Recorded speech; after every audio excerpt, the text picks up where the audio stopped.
What's up, everyone? Welcome to the video.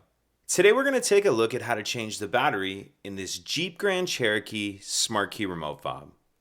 This Jeep Grand Cherokee key fob is going to use replacement battery CR2450, and I'll put a link in the description box of this video to where you can purchase these replacement batteries if you're in need. So the first thing we're going to do in order to change the key fob battery is remove the emergency key that's in the bottom of the key fob. That's done by pressing this button on the side that my thumb's on, and the emergency key will slide out like that. Now if we hold our key fob with the buttons facing down, and we take a look at the bottom of it, I'm going to use this key to pry up on this back cover. So what I'm going to do is in that space that the key slid out of, I'll put it in, just kind of put the end of the key in there, and then pry up like that. Kind of just work your way over, prying up on that back cover, and then once you get it up far enough, you can pull it the rest of the way apart with your hands like that. Now, on the older versions of this key fob, there is no cover right here. The battery is under this cover, and on the older versions, the battery is just exposed right there.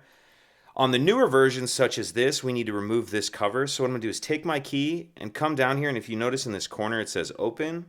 So I'm going to put my key on that corner and then pry up on that back cover like that. And then once we get that cover off, we see our battery exposed. And again, if you have the older version, you'll skip that step.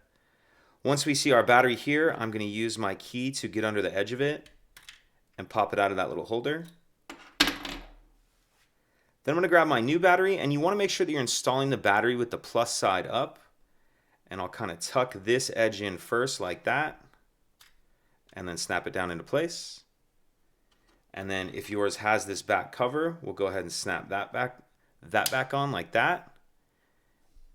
And then finally we'll snap this piece on. And if you notice, there's kind of this end is a little curved. I'm going to kind of hook that curved end on first like that, like hook the top on, and then snap it down into place.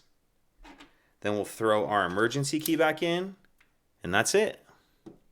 If you could take a second to like and subscribe, it helps us out, and I'd appreciate it. Thank you.